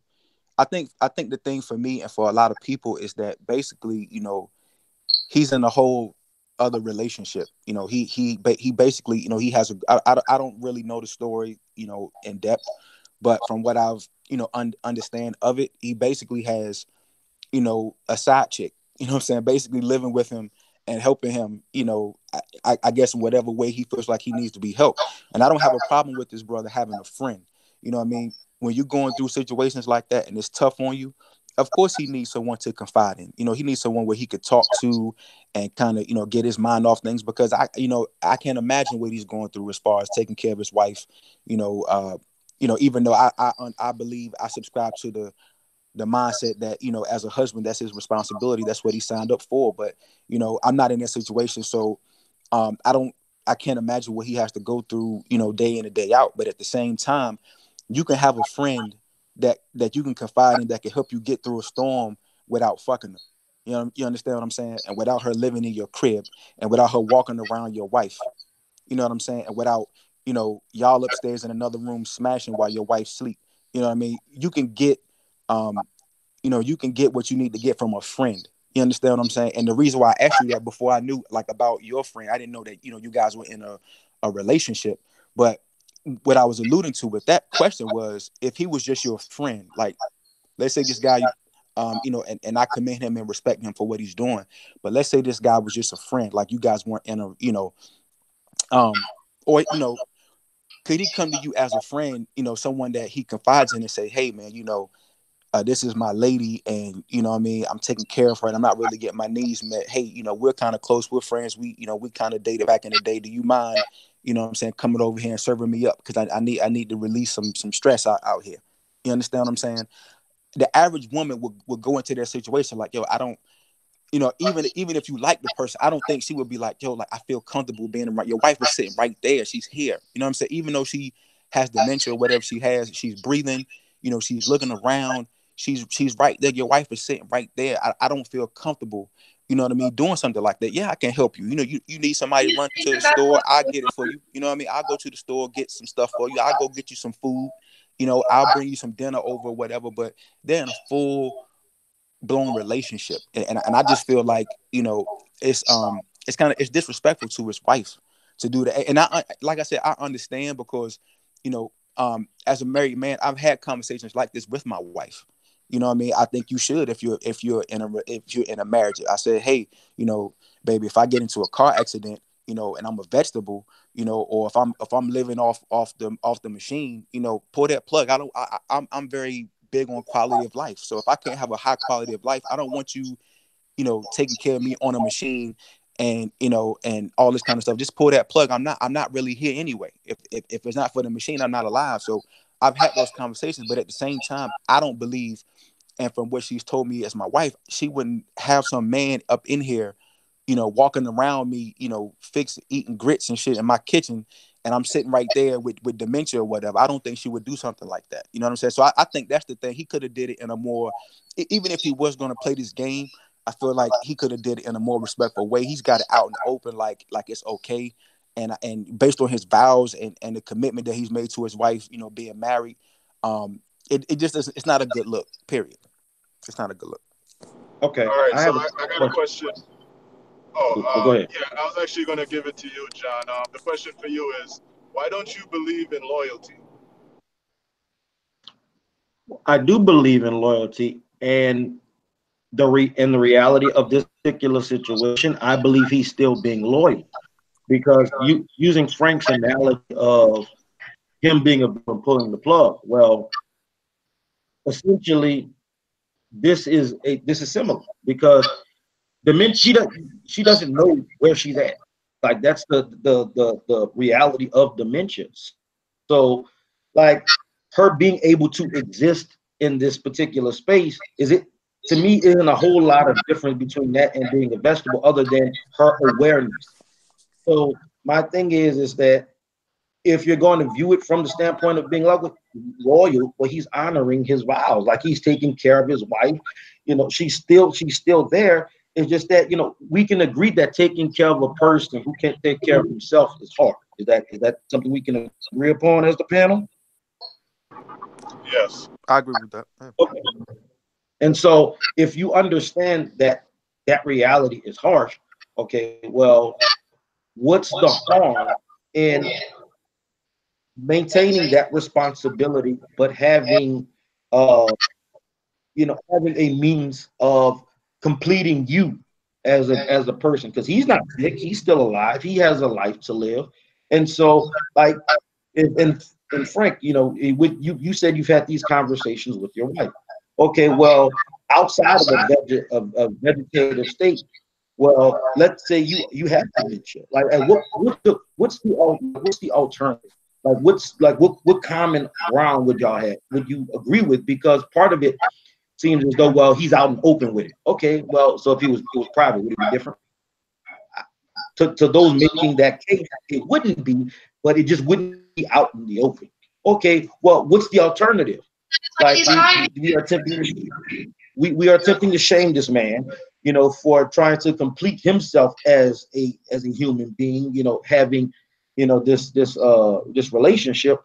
Well, if that's wrong, well, what else are you supposed to do outside just taking care of her and him not existing as a human being? Like if he left his wife, in her state, that would be that's worse. I'm assuming that is universally worse. Well, I mean, isn't that a reality? Like that would be worse than what he's doing now. So, like, I'm just curious as to what, outside of the ideal of marriage and the ideal of commitment, loyalty, outside of these notions, like there is a reality that's underneath, and that's what I'm trying to get at. Like, what would be the alternative outside of just him foregoing, the rest of his life? Like, because if he decided that he wanted to, have his wife killed, it seems like euthanasia, because she's a burden. Well, and she's still his wife, so I mean, technically, he has the power of attorney over her, so he can legally make that decision. Like, what's the alternative? That's my question to pose to the panel. All right. So I'm going to throw it over to Sasha. Sasha, question for you. Why do you believe in community penis? I'm sorry? Why do you believe in community penis? Community penis? Yes. I don't know if I ever said that I believe in that. I'm just saying that it exists and people live that way, and they may or may not live happy lives that way. But just because we don't think that that's right doesn't mean that it's wrong. It's just something that happens. It's a possibility in the world. And, if people are happy, like I said, if it's happy and you respect each other, everybody respects each other, they love each other, what the hell is the problem? What is the problem there? Jealousy? What if there's no jealousy? The vows that you took, what if they took different vows? Like, we can't judge people who choose to live different styles of life. We can't get mad at them. What right do we have? And I wanted to ask you guys something.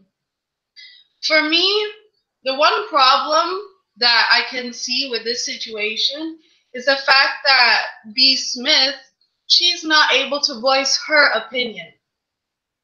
She's not able to say, yes, I'm okay with this, or no, I'm not okay with this. So he's kind of going over her head and assuming that it's okay. What if they were in a situation where she was responsive, like she was completely up there mentally, she was aware of what's going on, and she can communicate how she felt? What if she said, honey, this is okay with me? Would we still be having this conversation, or it would be a completely different conversation about how she feels? Well, I think that's the whole thing here, is that she's not in her faculties to be able to make that decision. So he's kind of making it for her, and I believe the women who are taken up for her, they're putting themselves in her shoes and thinking, well, she didn't have a choice in this. And I believe Frank, his reason for sticking up for her is because he, as a married man, believes in the sanctity of marriage, and he believes that the husband is breaking those vows. Frank? I feel like this. I think even with the sister here now, when she's saying that, people out here, some people subscribe to, an open relationship or whatever, and I feel like I don't really, and this is just my personal opinion. I don't know everybody, so I can't speak for everybody. But my personal opinion is this: I feel like that people tend to subscribe to realities that they feel like they can avoid. So if a woman if she believes that all men cheat and that all men are just going to run around and have sex with who they want to have sex with, then she will, in the context of a relationship, she will create her reality around that. So she'll say, hey, I'm open for this. Hey, I'm open for him doing whatever, because I'm gonna do whatever, because that's what they do. You understand what I'm saying? But in a perfect world, in a perfect context, no woman would want her man out here fucking everybody, or anybody. You understand what I'm saying? And so even if his wife was here and she was in her right mind and she could speak for herself and say, hey, baby, I don't care. If you have a woman or whatever, I physically can't take care of you, even though I'm, mentally competent to think for myself and see and understand what's going on. I can't physically satisfy you. So go out here and get you somebody. Just don't disrespect me. Don't have no chicks calling my crib or running up in my house and, leaving panties in my bathroom or whatever. Just don't disrespect me with it. Even if she said that, I believe that she's only saying it because she's given up. Because she's given up the fact that this man can love her. She doesn't think that he can love her enough to be who he needs to be for her without going out here and being with another woman. So she's just copping the plea herself. She's just saying, look, I don't think you can do it. You're a healthy man. I know you want sex. I was giving it to you our whole marriage. I don't believe that, you can, be out here and not do this. So I'm going to let you do it. And so in her mind, she's trying to convince herself that, hey, I'm letting him do it, but she's really not. She's saying, hey, he's going to do it anyway.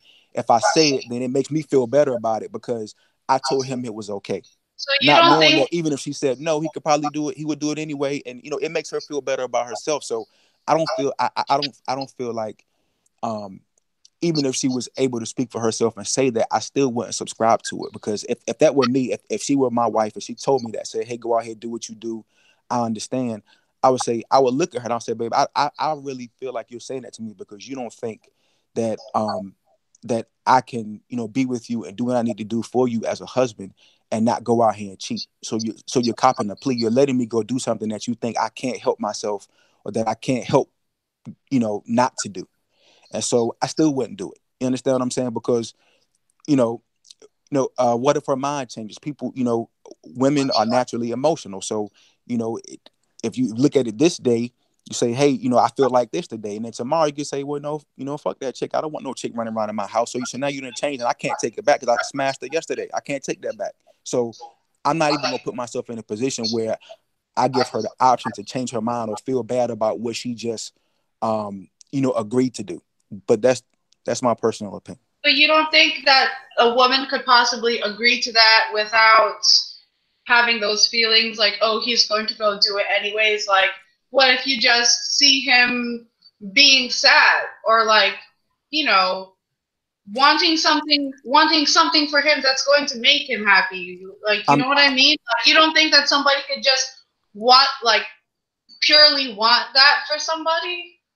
Just be selfless in themselves and just want happiness for someone because they love that person, not because they're scared that that guy's just going to go do it behind their back, but just because they know that it would be good for them.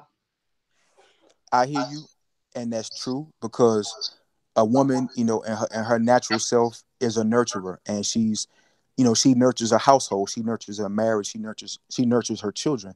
So she naturally is going to want to make her man happy, to satisfy him.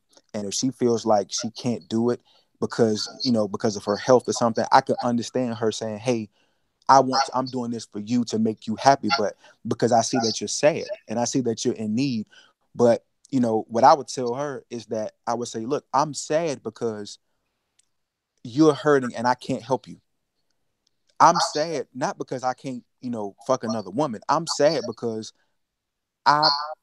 you're in a situation where you need me, where you need help, and your health is deteriorating, and there's nothing that I could do as your husband to help you. That's why I'm sad.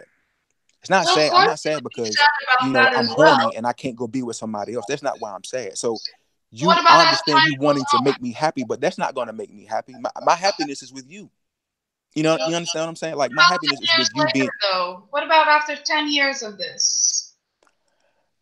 10 years of you taking care of her, and 10 years of you also being alone and having to struggle through all of this stuff alone. What happens after 15 years of that? After 20 years of that? I'll say this real quick, and then I'm gonna let the other people on the panel chime in. But I would say, if that were me, and I knew that I couldn't contain myself, I would respect her enough. I would say, look, I would probably go the divorce route. I would still take care of her. I'm still going to be there for her, do whatever she needs, be there to help her as much as I can. But I can't sit here and say that I'm her husband and that, I'm the head of her household in the context of a marriage, and I'm out here with another woman. I can't play both roles. I can't do both. I can either be your caregiver or I can be your husband. But, there's going to come a point in time where I feel like personally I couldn't do both. And if I feel like I couldn't do both, I would sever that tie. I could still be over here, as a friend, as someone who loves you and cares about you. But I couldn't say if I'm your husband if I'm out here sleeping with somebody else. I couldn't, me personally, I couldn't do that. But after she got sick, like, I don't feel that it's even really a marriage anymore. Like I was saying earlier, I don't know if you were here from the beginning, but it's kind of like he has another child to take care of, like her being with this particular condition, like, so as soon as that happened, like the whole marriage thing went out the window, to be honest, and it became a caretaker and kind of deal. That's something that's conditional. You know what I mean? And when you take vows and you mean them, it doesn't come with conditions.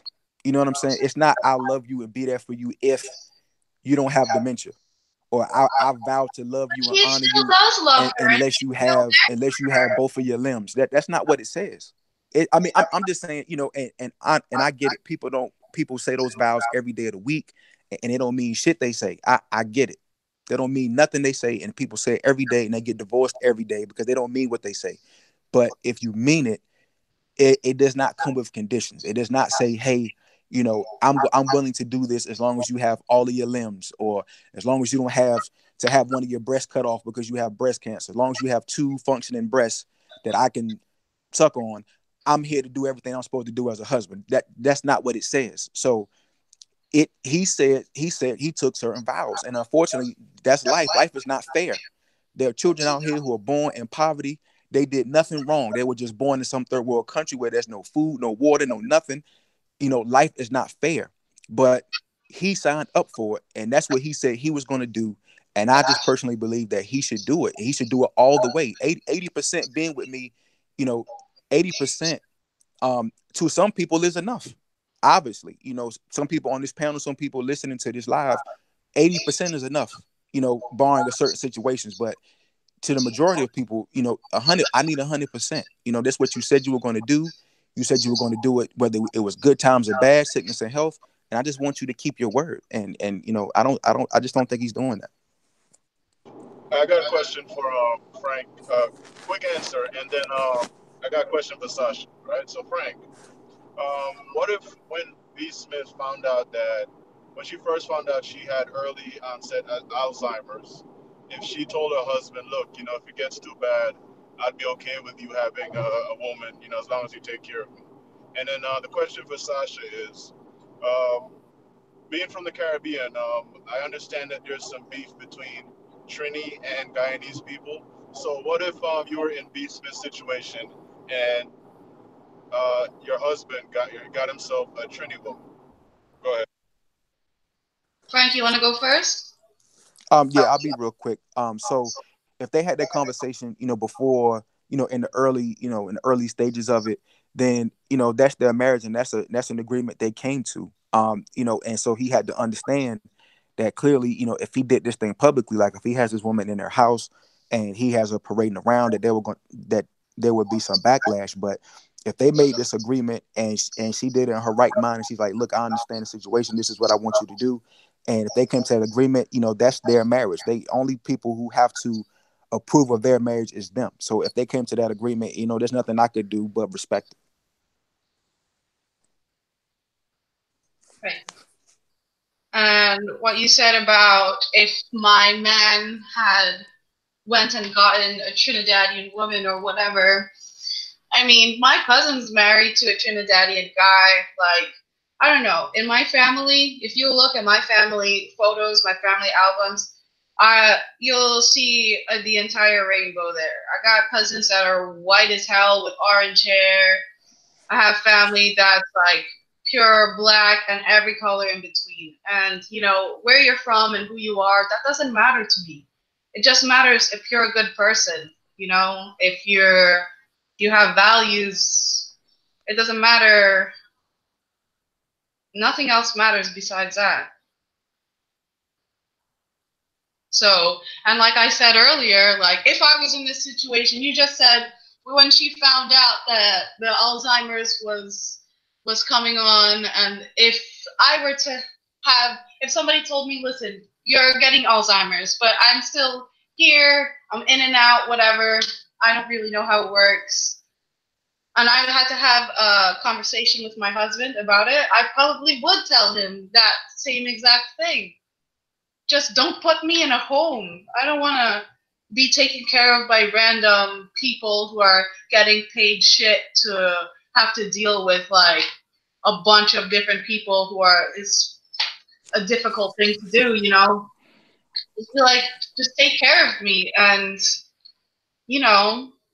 just be happy. Do something as long as it's, as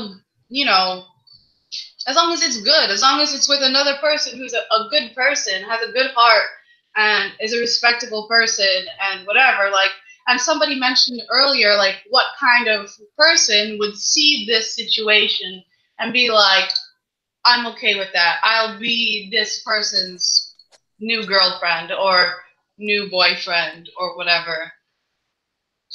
Like I said, you don't know how these people are, what they really think, what they've gone through. And you could just as easily be in the same situation having to make these decisions. But we don't have to make these decisions. And who knows how we would feel in 15 years. I'm not the same person I was 15 years ago. I don't have the same views that I had 15 years ago.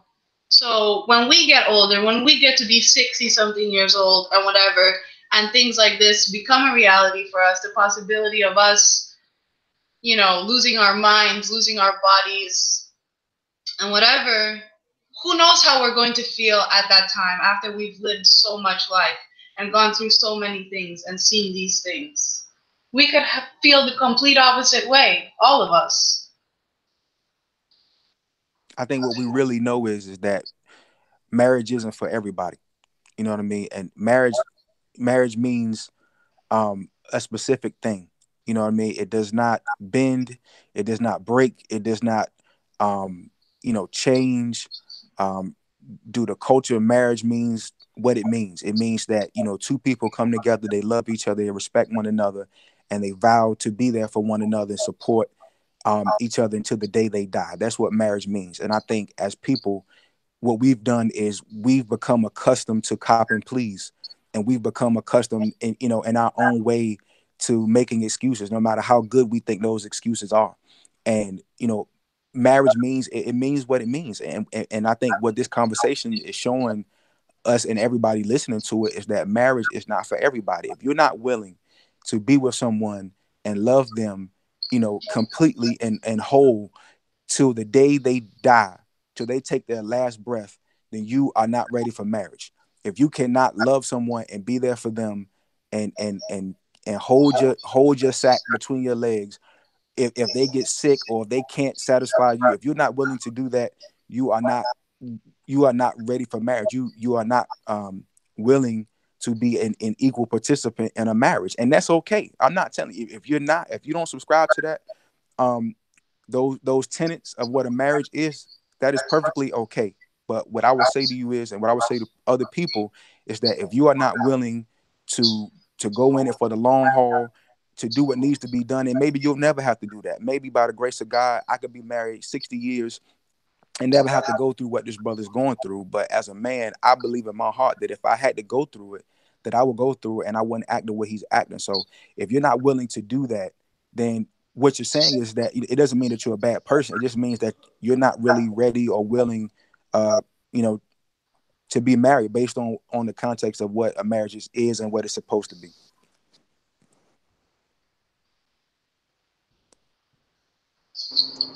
All right. Okay. Well, if nobody else has anything else to say, you got something, John? I mean, I'll just go back to what the question I posed earlier, in that, well, what would be an appropriate alternative? Because I really don't see where he's necessarily wrong, because in this particular context, he's doing the things that he said he was going to do. Because marriage outside of the ideal of the institution has a variable definition depending upon who you talk to. You have open marriages, polyamorous, polygamy, all of that. And so in the course of a marriage or prior to getting married, if you have a conversation about what you would do under a certain set of circumstances, and those circumstances come to fruition, or whatever you agreed to or you at least talked about during that conversation holds over. And so, like, we don't want privy to what if they had those conversations and what those conversations entail, but that's a part of it. And so I just really don't see where he's where he's wrong if they had a conversation and that took place, or would he's appropriate alternative? Because if he would because in the context of the situation, if he left his wife and then went on to be with this particular woman, well, that would make it okay. But his wife is sick. Well, and he went about it the right way in terms of what society would deem as appropriate. His wife got sick. He didn't want to cheat on her, so he left her and then got with this other woman. But you left her because she was sick. Well, what would be appropriate to handle the context of this particular situation, not a Pookie and Ray Ray situation where he just out here cheating on a healthy, able-bodied wife. No, that's not the situation that we're talking about. So I posed that question to the group. What would be appropriate is for him to just stand on his word. That's all I can go back on, because, like, prime example, nowhere else in our life are we able to, when it concerns matters of the heart and matters of our body and our emotions, like I said before, we tend to cop please and make excuses. Nowhere else is that allowed. I live here in Washington, D.C. We just went through the furlough. You know what I mean? So a lot of us weren't getting paid. I can't go to my job. I can't go to my, my mortgage company and say, hey, I'm not getting paid right now. They're going to say, you know what? You signed a contract and you said in that contract that you was going to give us $3,000 for this mortgage every single month. Okay. You not having a job, that ain't my problem. I want my money on the first of every month, or you can get your ass out of here. You know what I'm saying? Because I signed a contract. I made a commitment to them to give them what I owe them, to give them, they gave me a loan. I have to pay it back. Okay. So contractually, that's what he did. He took a vow, and it's unfortunate what happened. Like I said, it's unfortunate that people got furloughed and they couldn't, get money to pay their bills or buy food. But the grocery store didn't give a damn. You know what I'm saying? They said, this milk costs $2, whether you got a job or not. And if you don't have a job and you don't have money to come in and buy it, then I'm not gonna give it to you. Period. You understand what I'm saying? So it's unfortunate, but he has two options. When you're in a marriage, to me, and this is my personal opinion again, when you're in a marriage, you made a commitment, you made a vow. If you cannot fulfill that vow or fulfill that commitment, then you don't need to be married. And so at the end of the day, you got to stand on, as a man, as a human being, you got to stand on your word. You said you would do that. You didn't say you would do that as long as I'm not sick. You said you would do it. And so if you a man of your word, if you believe you can stand on what you spit out, then you got to follow that. I mean, it's like I said, it's unfortunate, but everybody's situation is not easy. But you still got to be a man of your word. You still got to stand on it. I mean, that's if you can't do that, then you need to get a divorce. You could take care of her as a friend, as someone who loves her, but you don't need to be calling that woman your wife if you out here giving yourself to somebody else, regardless of the situation.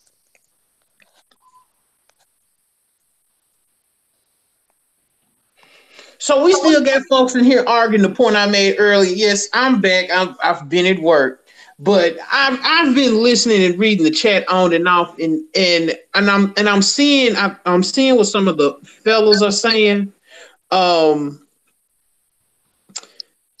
Frank, what you just said, you broke that down like perfectly. I'm just trying, like I said, the thing that frustrates me the most of this is that, and I keep saying it, if she was doing this, there would be these same dudes that are co-signing would be outraged. And because I know how these niggas get down. So, and that really bothers me. It really bothers me. I don't even see how your wife's sitting over here sick and you thinking about ass. That's what's wrong with these niggas. They are so goddamn hypersexual and over-sexualized. See, a lot of these dudes don't have anything else really, so they only can compensate for their dick for whatever reason. But that shit bothers me. Tariq and she talked about that. A lot of dudes today lack discipline. Right. They lack a lot of discipline, and that's really what this boils down to. I mean, again, my wife's sitting over here sick. How can I think about moving on or being with somebody else? And she's sitting over here sick and needing me in my time of need. I want somebody to I want people to make that make sense to me. I done made vows to this woman. She's sitting over here sick, and I'm thinking about moving on and getting ass. At 60 years old. We clown people all the time about, like, if you in the street and, you in a gang or whatever, and you out here putting in work and you get caught and, you're facing 50 years, you're facing 40 years. If you rat, just like right now in the news, this kid Tekashi, whatever, was looking at 40 some odd years, and people are clowning him saying he's a rat, he's a snitch. You understand what I'm saying? And people, and he'll look at it and say, hey, well, what's the difference?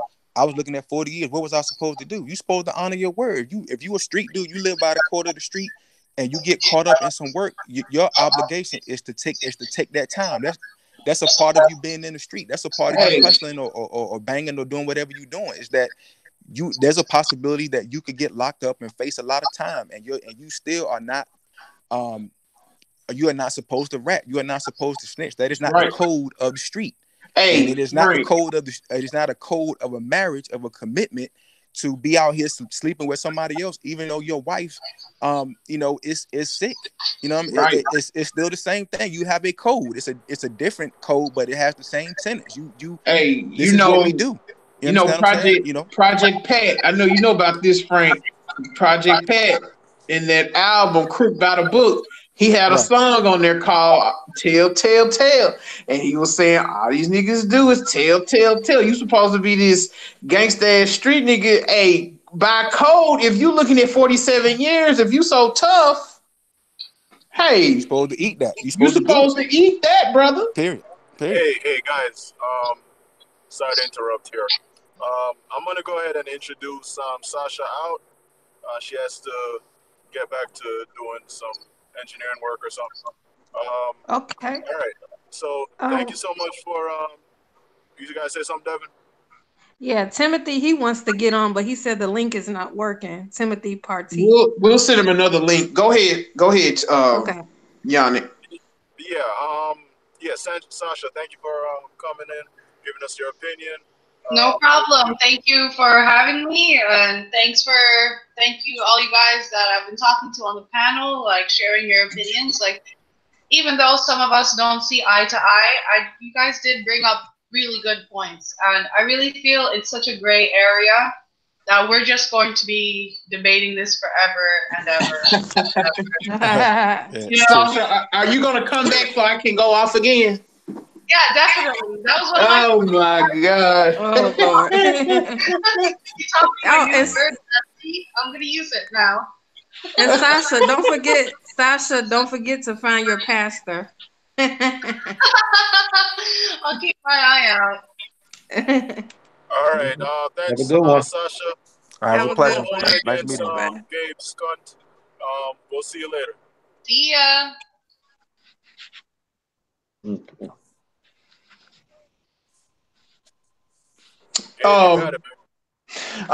Yeah, that's what I'm saying. I just want somebody in check to just explain that. Like, when you want to know something like Yannick, we really are going to have to do content towards men. Frank, we're going to have to really start breaking down some game and some code to these fellas. I know we get on women a lot, but some of these dudes with this dusty talk been kind of pissing me off a little bit. We're really going to have to really start breaking down some game to these young cats. Because the way dude moving, he ain't moving like no real nigga. He just not. You know what I'm saying? If I look at it like this, on some real shit, I wouldn't do no business deal with dude.